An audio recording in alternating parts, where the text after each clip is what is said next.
enjoy watching our online Bible study kung saan po ay itatopic po natin yung napakaganda. Revealing the mysteries of heaven. No? Ipapahayag ko po sa inyo yung misteryo doon sa langit. Ano yung mga natatagong sikreto o hindi alam ng iba, ano yung mga katangian doon sa langit. Ang tinatawag natin, pinag-aaralan natin langit dito, yung langit na siyang tahanan ng Diyos. No? At maganda pag-aralan ito sapagkat maraming tao ang hindi nalalaman kung ano ang tunay na langit, kung nasaan ang langit. So maraming tanong tungkol dito. So titingnan natin ito biblically. Titingnan natin ito sa tamang perspective, no? Sa tamang description ng Biblia. So makikita natin na maraming mga tanong na lumalabas. Are there multiple heavens? Will we know each other in heaven? Won't heavens be boring? What will heaven be like? Will there be animals? And is it possible that pets with love will be there? Where is heaven? Does heaven have a specific location? And one of the most important question, will I go to heaven? So napakahalagang mga tanong. Hindi lang yan, napakarami pang mga tanong na dapat nating masagot tungkol sa langit. Pero hindi natin kaya sagutin kagad ito lahat. So iisa't-isahin natin itong sagutin sa inyo. At masusurpresa kayo sa mga tanong na ito. Kagaya nga sinabi natin, marami bang langit? Makikilala ba natin ang isa't isa? Pag pumunta tayo sa langit, pag nandun na tayo sa langit, makikilala ba natin yung kapatid natin, yung kamag-anak natin? Sa langit ba'y nakakabago? Boring ba sa langit? Wala ba tayong ginagawa? Anong gagawin natin doon? Magsisikanta lang ba? Magsisiawit? Sumasamba lang? Wala na bang iba? Ano ang itsura ng langit? Yung itsura po ng langit, makikita nyo sa part 2. Napakaganda ng langit. Hindi nyo iniisip na gano'n. So malalaman nyo po yun sa part 2 na Revealing the Mysteries of Heaven. Sa susunod po yun. No? May mga hayop pa sa langit. Posible ba na ang mga alaga nating hayop ay makapunta sa langit? So, nasaan ang langit? Mayroon ba itong eksaktong lokasyon? At ang pinakamalaga, makapupunta ba ako sa langit? Sa ngayon po, sasagutin natin yung dalawang nakapulang tanong dyan na napakahalaga. At masusurpresa kayo na minsan, yung palang tanong na to hindi nyo pa alam o hindi nyo kayang sagutin. At ipapahayag ng Biblia ang katotohanan tungkol dito. Ito yung mga sikreto na tungkol sa langit, naging sikreto kasi hindi po tayo nagbabasa ng Biblia. Now we will be reading the Word of God. Malalaman po natin ang katotohanan at ang katotohanan po ang magpapalaya sa atin. Maintindihan natin kung ano talaga ang langit. So makikita po natin sa langit ang pinag-uusapan, una, doon sa tanong, meron bang mga iba't ibang langit? So ang tanong natin, how many heavens are there? Ilan ba yung mga langit? So the answer will be seen saan? Sa 2 Corinthians chapter 12 verse 2. Ang sabi dito, I know a man in Christ, no? Who 14 years ago was caught up to the third heaven, where it was in the body or out of the body, I do not know. God knows. Yun ang sabi ng Biblia, no? Sa Tagalog, nakilala ko ang isang lalaki kay Kristo na mayroon ng 14 na taon. Maging sa katawan, ewan ko, o maging sa labas ng katawan, ewan ko. Diyos ang nakakaalam. Inaagaw hanggang sa ikatlong langit. So ang Biblia ay sinasabi dito na mayroong ikatlong langit. So napakaliwanag po, hindi po 7. Wala pong ikapitong langit na tinuturo ang Biblia. Kung sinabi ng Biblia dito mayroong ikatlong langit, natural mayroong una at ikalawang langit. Sapagkat ang una at ikalawang langit, ang una kaysa ikatlong langit. So maliwanag ang sagot sa unang tanong na ilan ba ang mga langit, no, na tinatawag ng Biblia. So ito ay meron tayong 3 langit. The first heaven, the atmosphere. So 3 heavens of the Bible, no? The second heaven, yung tinatawag nating star space, no? At ang ikatlo ay the third heaven, the God's dwelling place. Doon po nakatira ang Diyos. Yan po yung 3 langit. So, bibigyan po natin ng talata mula sa Biblia yan. So, ang sabi ng Biblia dyan, makikita natin, no? Yung sa langit. So, the first heaven, makita natin dyan, the first heaven clearly seen by everyone on earth. It is the atmospheric heaven in which birds, no? Yung mga ibon, and airplanes. Airplanes, man can easily observe this heaven, no? Sabi dito, which birds and airplanes fly. Dito lumilipad yung ibon saka mga eroplano. So we can read it from Jeremiah chapter 4 verse 25. Ang sabi dito, I looked, and there were no people. Every bird in the sky had flown away. Ang sabi ng Biblia, ako'y nagmasid at narito walang tao. Sa lahat ng mga ibon, sabi dito, sa himpapawid ay nangatakas. Yan po ay nakasulat sa Jeremiah chapter 4 verse 25. So lahat ng ibon ay nangatakas. Ito yung unang heaven, ang tawag po dito ay himpapawid. Ito yung parang pinakabubong ng earth o ng ating lugar na ito. We can read also in Genesis 1:26. It is during the time of creation. Ang sabi dito, and God said, let us make man in our image, after our likeness, and let them have dominion over the fish of the sea, and over the fowl of the air, and over the cattle, etc. Diretso po, and over all the earth, and over every creeping things that creepeth upon the earth. Ibig sabihin ng Biblia dito sa Tagalog, na sinabi ng Diyos, lalangin natin ang tao sa ating larawan ayon sa ating wangis, at magkakaroon sila ng kapangyarihan sa mga isda, sa dagat, at sa mga ibon sa himpapawid, at sa mga hayop, at sa buong lupa, at sa bawat umuusad na nagsisiusad sa ibabaw ng lupa. Gusto ko pong bigyan din natin dito ang sinabi na magkakaroon sila ng kapangyarihan sa mga ibon sa himpapawid. So yung tao, binigyan ng Diyos ng dominion, kapangyarihan, otoridad hanggang sa himpapawid, no? Hanggang first heaven. Kaya po tayo doon nakakapagpalipad tayo ng eroplano, di ba? Sa first heaven, nakakalipad po na maayos ang mga saranggola, nakakalipad din na maayos maging ang mga ibon doon. So makikita natin ang first heaven. Yan, may eroplano. Ang katibayan yan, na tayo po ay binigyan ng karapatan o kapamahalaan para pamahalaan ng himpapawid. Mula dyan sa Genesis 1 verse 26, ay meron po tayong nagawa na the Airbus A380. Yan po ay isang aeroplanong malaki, no? Ang sabi dito, the Airbus A380 modern response to Boeing famed 747 is the largest passenger plane ever built. Depending on the seat layout, the plane can carry as many as about 850 passengers. Pero yung nasa 850 pasahero, kaya isakay nito, lumilipad sa ibabaw ng hangin, and it can fly over 40,000 feet like that. Ibig sabihin, pwede itong lumipad. Di ba ang tao talagang may dominion? Tama ang sinabi ng Biblia. Mayroon na siyang kapamahalan sa himpapawid. Hindi lang yan.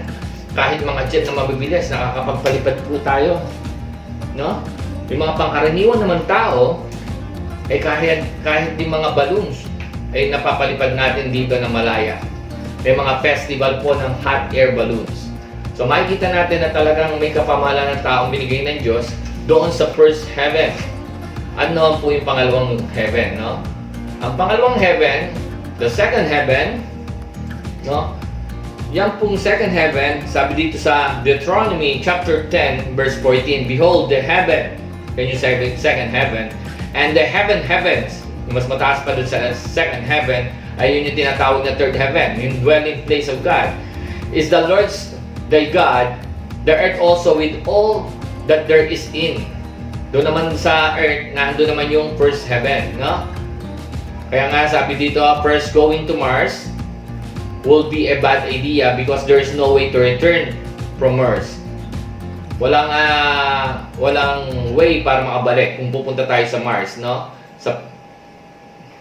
Kasi kung walang tama, if there's no correct technology, that means astronaut will die and will not be able to communicate. So napakahirap po niyan. Bakit? Dito sa second heaven, wala po tayong kapamahalaan dito. According to the Bible, binigyan tayo ng kapamahalaan ng Diyos sa first heaven. At yun po ang himpapawid natin. Paglampas po ng himpapawid, dyan po nagsisimula yung second heaven. At sino po may kapamahalaan dyan? Sino po ang mga naan dyan? Let us read.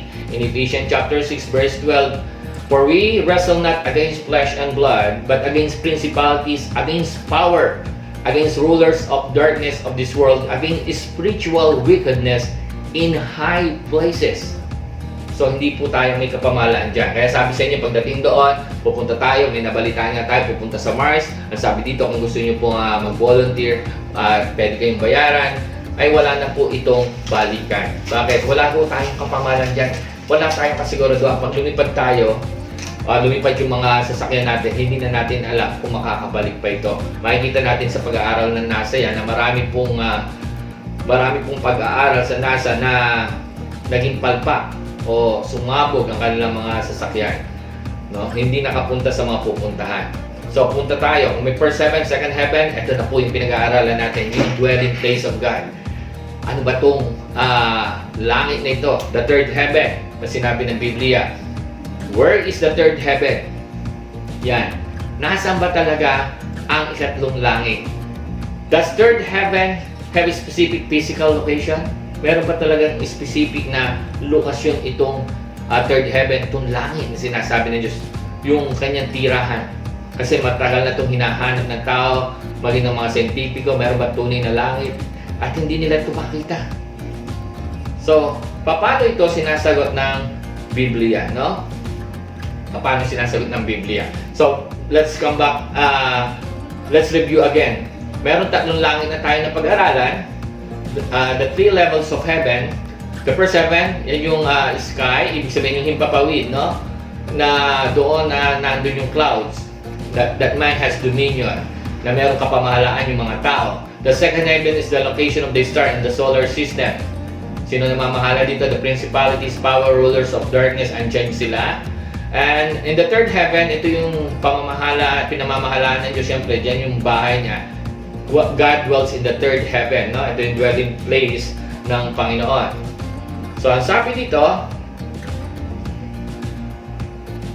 2 Corinthians 12:2, I know a man in Christ who 14 years ago was caught up to the third heaven. Whether it was the body or out of the body, I do not know. God knows. Pero ang maliwanag dito, meron tayong tinatawag na third heaven.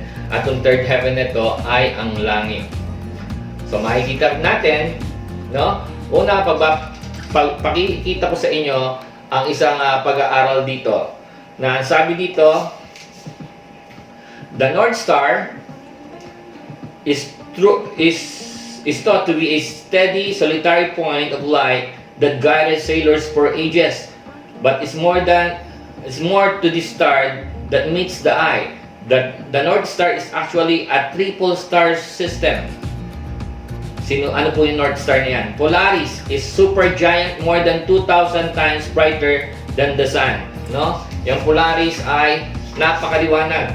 No? Gaano kaliwanag itong Polaris? Polaris is a supergiant, more than 2,000 times brighter than the sun. According yan doon sa NASA. No?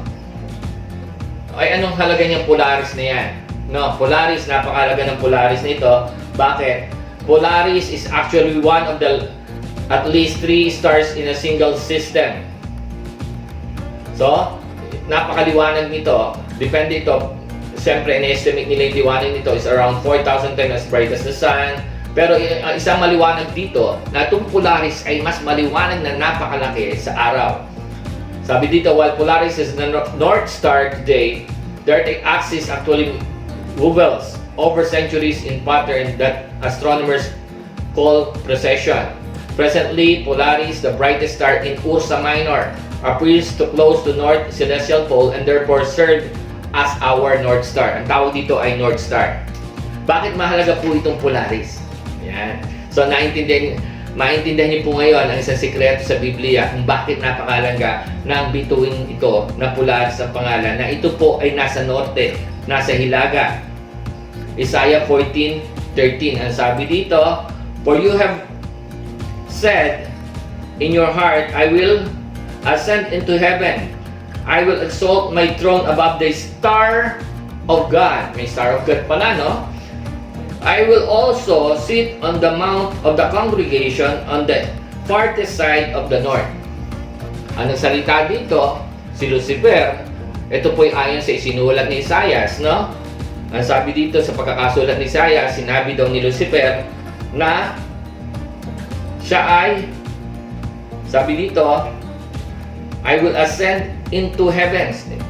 Mag-ascend siya dun sa heaven, sa langit. Ito yung tahanan ng Diyos. I will exalt my throne above the stars of God. Tataas pa siya dun sa bituin ng Diyos o stars of God. So makikita natin meron palang langit, yung bahay ng Diyos, no? At yun ay papanik siya doon. At so makikita natin ang langit nasa itaas talaga. At merong star doon, ang God.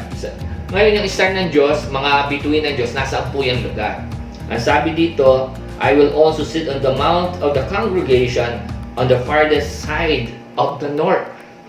So nasa doon po pala ang star ng Diyos, nasa north. So makikita natin ang star na ito na Polaris, kaya kung pinapakita sa inyo, ay nasa norte. No? Napakahalaga nitong star na Polaris na ito po ay nasa norte. Ayan. Ang sabi dito, the earth spins, no? Yan. The earth spins on its axis. The axis is on imaginary line running through the earth. If you were to view high above the earth, looking straight down along the axis, all the points on earth would appear to move in circles around the axis. If you follow this axis out, no? Ang sabi dyan, if you follow this axis out in the space from the northern hemisphere on Earth, it will point toward a particular star in the sky. We call that star the North Star. North Star po ang tawag dyan, no? Makikita niyo po dito. Yan, umiikot lahat ng bituin dito, paikot sila ng paikot, iba't bituin. Pero yung North Star hindi po gumagalaw, yan po. Kaya po siya tinawag na direction star, no?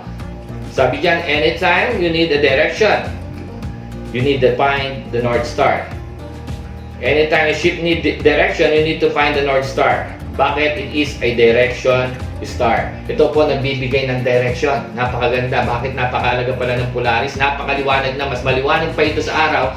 Pero nagbibigay pa siya ng direction. He's giving direction.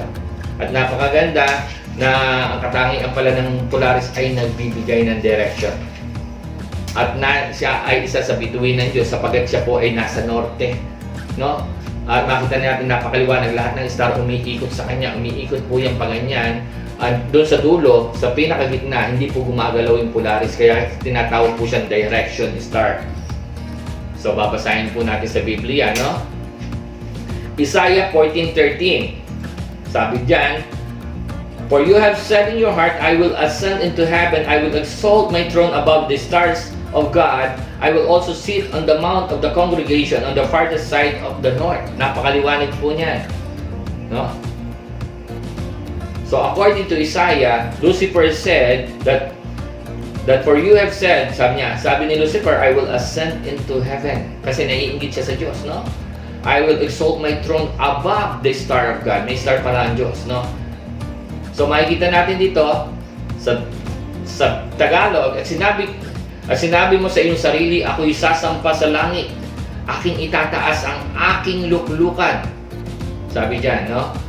Sa itaas ng mga bituin ng Diyos, at ako'y uupo sa bundok ng kapisanan sa mga kaduluduluhang bahagi ng hilagaan. So nasaan po ang langit? Andiyan po sa talatang yan.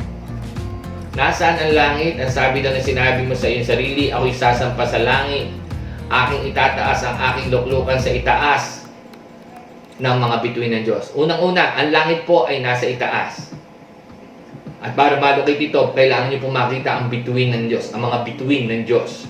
Kasan po ang bituin ng Diyos? Andun po sa hilagaan. Pag nakita niyo na yung hilagaan, ang langit po ay nasaan? Ang sabi ng Biblia, nasa kaduluduluhang bahagi ng hilagaan. So meron po ba ang physical at tamang lokasyon ng langit? Ang langit po ay nasa taas. Pag nakita niyo po yung mga stars, yung Polaris na nagbibigay ng direction, ay yung mga bituin yan ay nagbibigay ng direction na yan po ay nasa north. Ibig sabihin, doon sa ibabaw niya, sa mas malayong parte pa niyan, ay andun po ang langit sa pinakadulo, kaduludulo ang bahagi ng hilagaan. So may lokasyon pala ang langit. Nasa norte nga ba talaga ang langit? Let us continue reading Psalm 75, 6 and 7. Ang sabi dito, for promotion cometh neither from the east, nor from the west, nor from the south. But God is the judge, He putteth down one and seated up another. In Tagalog, sapagkat hindi man mula sa silangan, hindi raw galing sa silangan, o mula sa kanluran, o mula sa timugan ang pagtaas o pagkataas, promotion, no? Saan galing? Kung hindi galing sa silangan, hindi galing sa kanluran, hindi galing sa timugan, hindi galing sa Hilaga, di ba? Galing sa norte. Kundi ang Diyos ay siyang hukom. Sino? Galing daw sa Diyos yun eh. Eh nasan ang Diyos? Di natin doon sa Hilaga. Kundi ang Diyos ay siyang hukom, kanyang binababa ang isa at tinataas ang isa kasi siya ang nagpo-promote. So maliwanag ang Diyos po ay nasa hilagang taas, sa kaduluduluhang hilaga, doon sa ibabaw, no? Sa ibabaw ng mga bituin ng Diyos. So kung nasagot po natin ang tanong na yan, napakaganda na ngayon nalaman na po natin, no? Ang katotohanan tungkol dyan. Pero gusto ko lang daanan ang iba pang katotohanan. Sabi dito, even God says the earth is not flat, no? Even God says the earth is not flat. Hindi raw flat ang earth, no? Saan po nakasulat yan? Ito po yung nakasulat sa Job 26:10. Sabi dito, He has inscribed a circle on the surface of the waters and the boundary of light and darkness. Sa Tagalog, siya ay gumuguhit ng isang hangganan sa ibabaw ng tubig hanggang sa pinagsasalikupan ng liwanag at kadiliman. Makikita po natin na hati po ang liwanag at kadiliman. Kung flat po ang earth, lahat po yan umaga. Diba? Kasi naka-flat yan eh, no? Kung flat ang earth, makikita nyo ganito. Dyan, nandito. Kung nandito yung araw, lahat po yan tatamaan ng umaga o liwanag. Makikita natin sa ibang bansa ay madilim, sa ibang bansa naman ay umaga, sa ibang bansa ay gabi. Ibig sabihin po, bilog po yan. Kung bilog po at ang araw ay tumatama dito, sa ilalim po ay gabi. So maliwanag po yan, sinabi ng Biblia. No? Kaya makita niyo po doon, hiwalay po ang liwanag at kadiliman. Siya'y gumuguhit ng isang hangganan sa ibabaw ng tubig hanggang sa pinagsasalikupan ng liwanag at kadiliman. Nahati po ang liwanag at dilim. Tama po ang Biblia, scientifically. Bilog po ang mundo. No, Isaiah 40:22. It is He that sitteth upon the circle of the earth. According sa Bible, circle of the earth, ibig sabihin bilog ang mundo. The book of Isaiah was written sometimes between 740 and 60 BC, no? Ang sabi ng Biblia dyan, this is at least 300 years before Aristotle suggested that the earth might be sphere. No, bago pa i-suggest ni Aristotle na maaring ito'y bilog, ay nauna ng mga 300 taon na. So una pa rin ng Biblia magsabi ng katotohanan. Kaya po sabi natin, masasabi natin ang talagang napakaganda ng Biblia sapagkat dito makikita yung bilog ang mundo. Ito'y sa additional na pag-aaral natin, nadaanan lang natin ito sapagkat para makita yung Polaris, no? According sa mga kasi doon sa ibang eksperto, no? Ang reklamo nila, sabi dito, there are major observation in the South Hemisphere. Doon sa South Hemisphere daw, no? That had powerful telescope. Gumagamit sila ng powerful telescope. So why cannot they see Polaris? Hindi nila makita yung Polaris. The North Star, which is over the center of the flat Earth. Kung talagang flat Earth yan, dapat nakita pa rin nila ang Polaris. Ito ang sagot.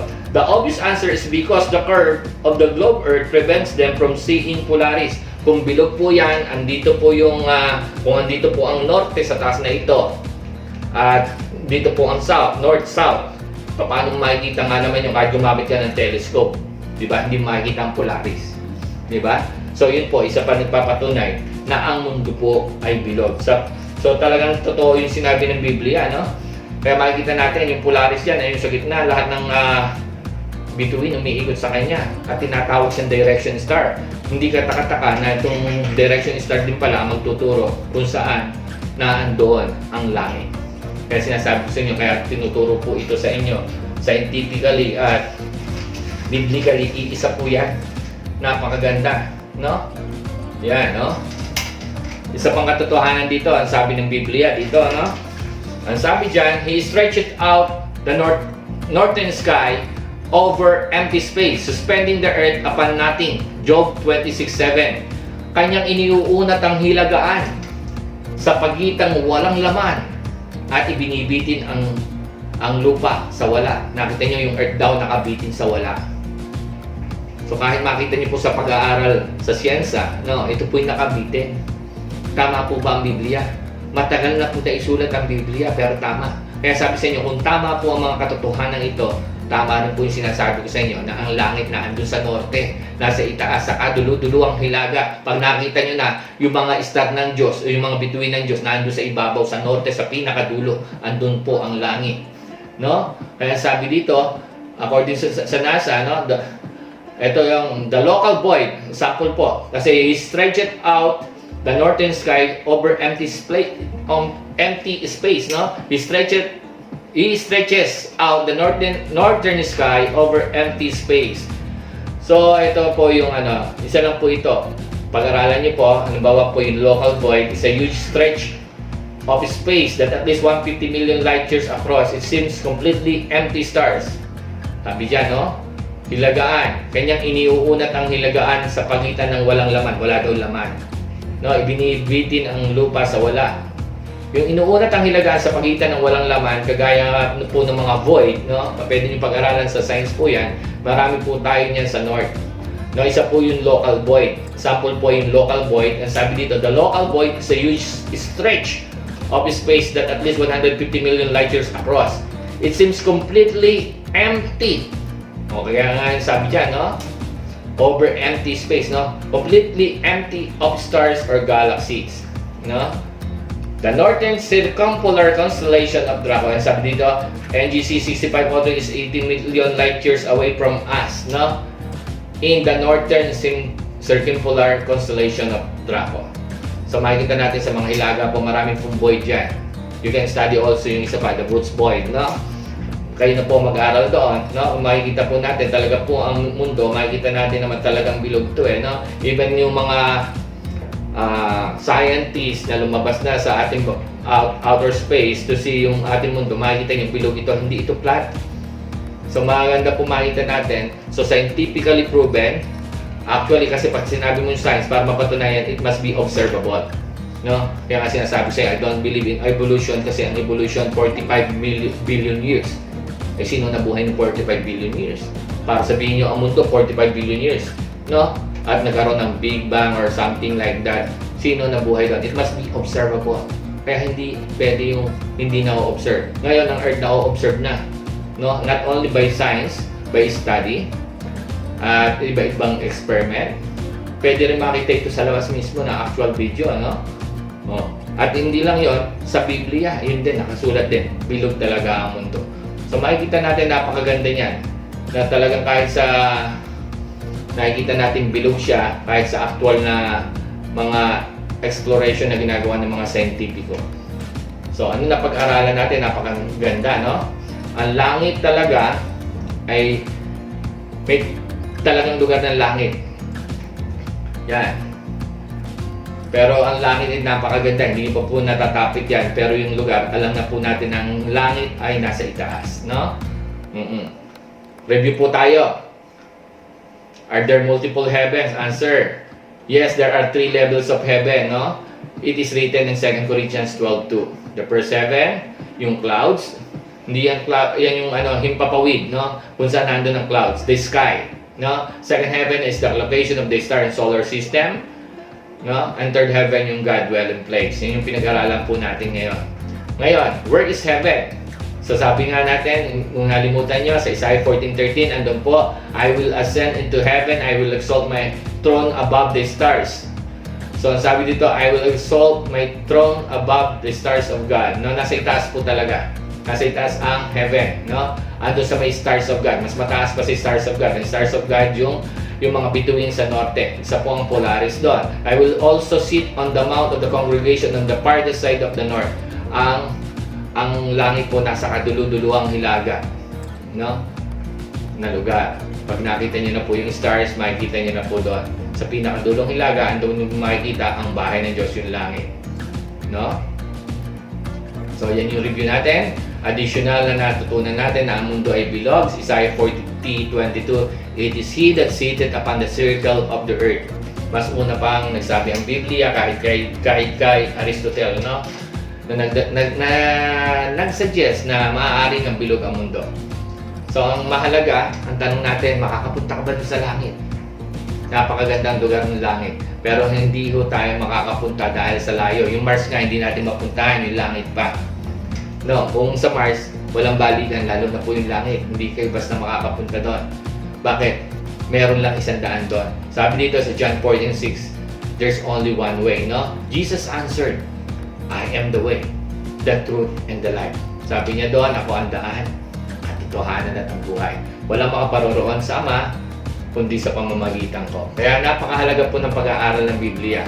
Ang natutunan niyo po ngayon tungkol sa lugar kung nasa ng langit ay nasa Biblia. Kaya kailangan po natin magbasa. Kaya sabi dito sa Revelation 1:3, patuloy po tayong mag-Bible study. Sabi dito, blessed is he that readeth. Kailangan nagbabasa kayo ng Biblia. And they that hear.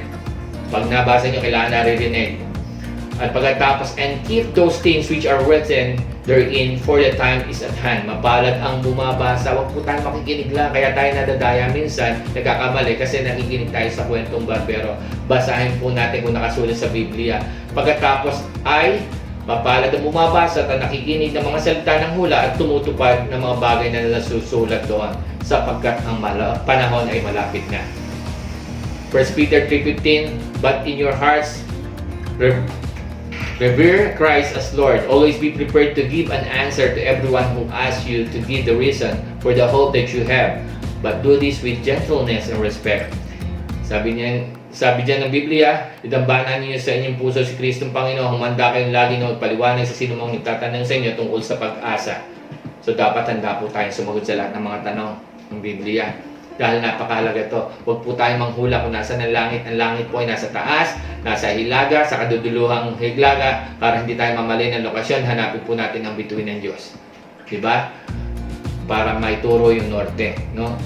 Sabi ng Biblia sa John 5:39, you search the scripture for in them you think you have eternal life. And these are they which testify of me. So napakahalaga nito na tayo po pala dapat ay magbasa ng salita ng Diyos. Bakit? Kaya po tayo may Bible study. So, huwag po natin kalimutan. Mag-komentaryo lang po kayo. At gusto nyo po malaman ang ibang kalaman. O mayroon kayong itanong, gusto nyo naman itapik ko yung tanong nyo, magkaroon kayo ng mas malalim na katanungan at may sagot ko ito sa inyo sa magitan ng Biblia. Pwede nyo pong i-video yung inyong tanong at sasagutin ko po, isasama po sa susunod na Bible study natin. Ako po'y lubos na nagpapasalamat. Thank you very much. Marami pong salamat. Naasahan ko po sa inyo ang pagsubaybay ninyo sa misteryo ng langit, no? Sa Revealing the Mystery of Heaven, sa part 2 po. Na mas maganda po sapagkat ito po, makikita nyo na po kung ano ang itsura ng langit at kung anong meron sa langit. Mas malawak po ito at minsan hindi nyo pa naririnig. No? Huwag ninyo rin pong kalimutan na i-like, i-share, at mag-subscribe para maabisuhan ko kayo sa mga susunod pang mga video. God bless you po. God bless all.